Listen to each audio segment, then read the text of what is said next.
al mismo tiempo vamos a atacar lo que para muchos es un instrumento del régimen venezolano para interferir, golpear, sembrar el caos en distintos lugares del mundo. Primero fue América Latina, hoy es incluso Estados Unidos. Me estoy refiriendo al Tren de Aragua. Hoy quizás una de las principales organizaciones criminales transnacionales de todo el continente americano, surgida donde en la cárcel de Tocorón, en Venezuela, siempre con vínculos muy claros respecto del régimen. Bueno, fíjate lo que publicaba ayer la nueva Casa Blanca. Dice, bueno, en Make America Safe Again, vamos a hacer América seguro de vuelta. Ahí enumera un montón de cuestiones de las que ya hemos hablado, de cambios en materia fronteriza, de cambios en materia criminal. Yo me quiero sentar en el penúltimo punto. ¿Qué dice?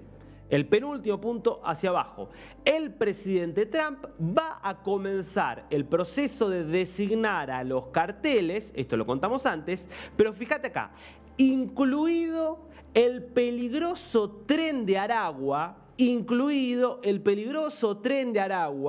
como una organización terrorista, y vamos a utilizar la ley de enemigos extranjeros para removerlos. Esto tiene que ver con que ya hay presencia del Tren de Aragua en los Estados Unidos, una presencia que se vio en muchos estados donde llegaron, por ejemplo, a copar edificios, donde ya han cometido varios crímenes, y es algo que le daría poder eventualmente a Estados Unidos a operar fuera de sus fronteras por considerar que esta organización, que consideran ahora terrorista, es manejada desde otros países para afectar intereses estadounidenses.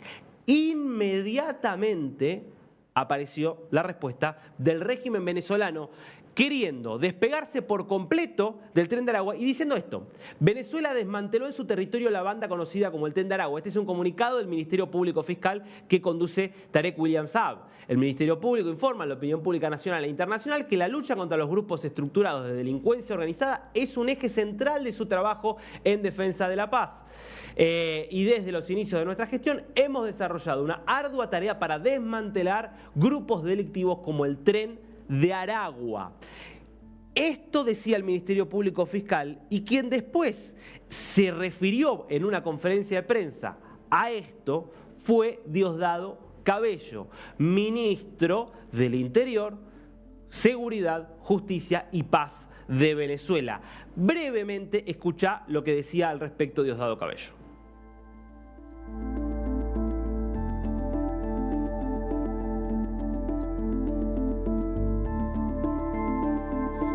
De Estados Unidos, hablar de las bandas criminales.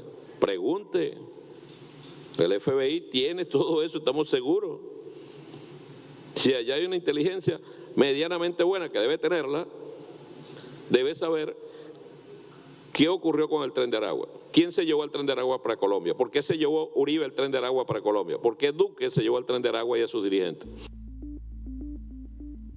¿Por qué Duque se llevó y Uribe se llevaron al Tren de Aragua a Colombia? Es decir, la idea sería acá que hoy el Tren de Aragua, que efectivamente opera y aterroriza a muchos en Colombia, no opera allí porque hubo un fenomenal éxodo venezolano y entre los muchísimos, más de 1 millón de venezolanos que ingresaron a Colombia, más de 2 millones de venezolanos que ingresaron a Colombia, había grupos de criminales reducidos pero muy violentos, quizás coordinados desde el régimen. No, eran Uribe y Duque quienes se llevaron al Tren de Aragua. Fíjate vos qué curioso. Ahora, lo interesante es que esta declaración de Diosdado Cabello diciendo, primero, el Tren de Aragua ya está desmantelado, lo dijo esto el Ministerio Público que conduce Tarek William Saab, y segundo, nosotros no tenemos nada que ver con el Tren de Aragua. El Tren de Aragua lo maneja Colombia, coincide con una declaración realizada por la Fiscalía chilena que estuvo investigando el crimen de Ronald Ojeda, el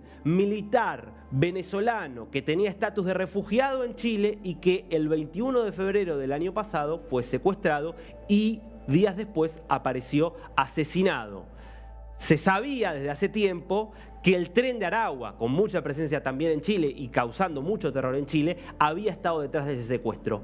¿Bajo las órdenes de quién? Escucha la palabra del fiscal.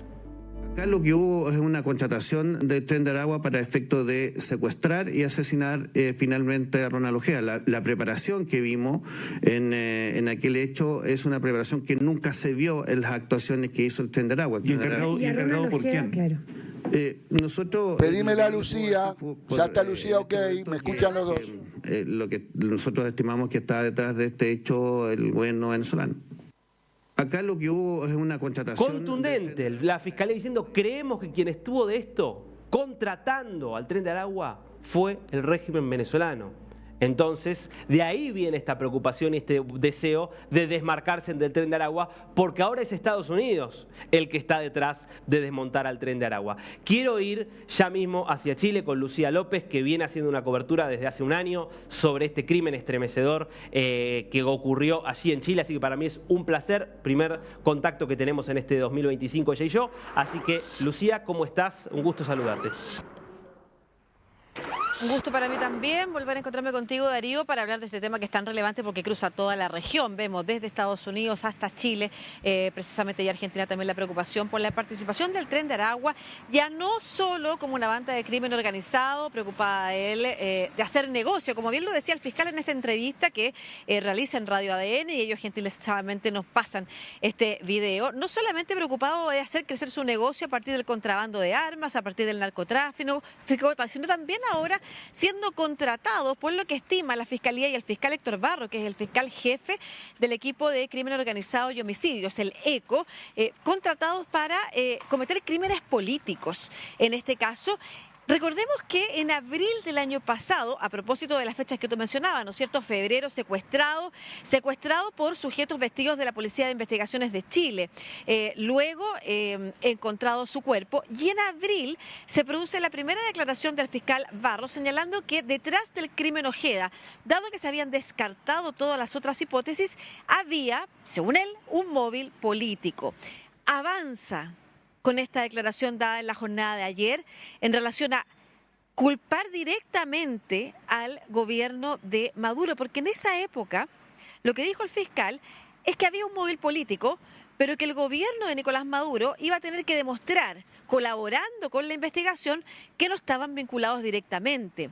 Tras todo lo que ha pasado y entre medio las tensas relaciones entre Chile y Venezuela, entre otras cosas, precisamente por la falta de colaboración del régimen de Maduro para esclarecer este y otros crímenes, es que hoy el fiscal Héctor Barros avanza y dice Venezuela. Pero no solo Venezuela, el régimen de Nicolás Maduro está detrás precisamente de este crimen, Darío.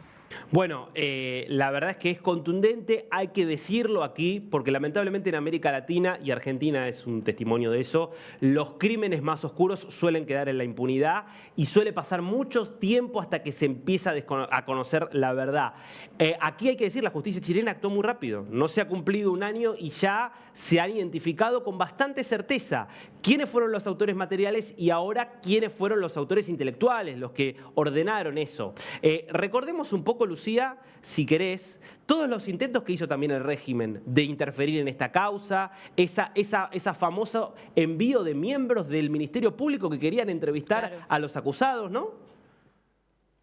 Claro, entre otras cosas, recordemos que está de aquí vinculado también la instalación del embajador chileno, Jaime Gasmuri. O sea, está todo vinculado, relacionado precisamente con las tensas relaciones entre Chile y Venezuela. Se instala Jaime Gasmuri como embajador en Venezuela después de que durante todo el gobierno de Sebastián Piñera hubiera solo un encargado comercial a cargo del consulado, precisamente para facilitar todo lo que tiene que ver con la expulsión de delincuentes que en Chile hayan cometido delitos, pero que son de nacionalidad venezolana y a los que no se les puede expulsar.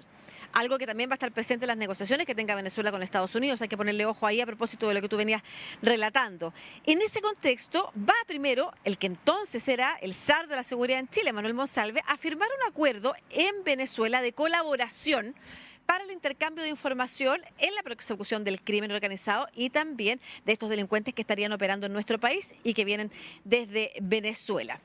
Posterior a eso, una serie de situaciones van tensionando esta relación y dan cuenta del poco interés que tiene Venezuela en ayudar a esclarecer este crimen que, como tú bien señalabas, todavía se está investigando, pero ya tiene a varios detenidos, entre ellos el último, Michael Villegas, quien se supone habría sido la persona que ejecutó el delito, el crimen en realidad, y que fue detenido en Costa Rica y que por orden de extradición ya se encuentra en prisión preventiva en nuestro país. Otros detenidos en Colombia también. Eso ha funcionado en el contexto de una Latinoamérica que necesita colaborar precisamente para perseguir un crimen que es transnacional, además. Bueno, en ese contexto es que se produce esto que tú recuerdas. La visita inesperada, además, sin agenda previa, sin coordinación previa, del fiscal general de Venezuela, Tarek William Saab, y otras personas más vinculadas a la fiscalía, que con pocos días de anticipación, 2 días de anticipación, algo así, anuncia que vienen a Chile para tratar de colaborar con la investigación y piden reuniones con el fiscal nacional, reuniones que no sostiene el fiscal nacional, que señala que las agendas no pueden ser así de rápidas, y se les delega a unos funcionarios, en particular uno encargado de la cooperación internacional. Y lo que se desprende de todo eso, que nosotros también estuvimos ahí afuera viendo cuando llegaban, y ante la queja de la poca colaboración que hubo por parte de los chilenos, del Estado de Chile, de recibirlos oficialmente, es que el Estado de Chile tenía fundadas sospechas de que lo que venían a hacer era a obtener información, no a colaborar con información. Y eso es parte de lo que ha refrendado hoy día la ministra del Interior, Carolina Toá, cuando se le ha consultado por los dichos de Héctor Barros, que insistimos, porque en algún momento de la jornada de ayer Luis Cordero, el actual subsecretario, dijo, esa es la tesis que desde un principio ha manejado el fiscal Barros. Y aquí permíteme un segundo para señalar ¿por qué llega esa tesis? Porque se descartan todas las otras hipótesis vinculadas a los crímenes que incluyen secuestro. No hay extorsión y no hay, como dice en su relato el fiscal Barros, no hay un comportamiento que se relacione con la manera de funcionar del Tren de Aragua, que es, como él dice, una empresa criminal, pero es una empresa que busca dinero. Aquí se le contrata, tiene un comportamiento muy particular, en este caso el Tren de Aragua, y descartando todas las otras hipótesis tradicionales a los crímenes, entonces solo queda el móvil político. Y luego, ¿qué es lo que dice en la jornada de hoy día Carolina Toá, hace pocos minutos además? Que precisamente porque ellos tienen acceso a información que no se puede revelar a la prensa ni a la ciudadanía, pero que da cuenta de todo el trabajo que ha hecho la Fiscalía por recabar información y por intentar obtener colaboración de Venezuela, es que no queda otra que estimar, como bien lo dice el fiscal, esto todavía no es cosa juzgada, pero estimar a su juicio que aquí está el régimen de Maduro directamente involucrado en este crimen hoy día de carácter político. Clarísimo, clarísimo, Lucía. Impecable. La seguimos en un rato, ¿te parece? Adelante.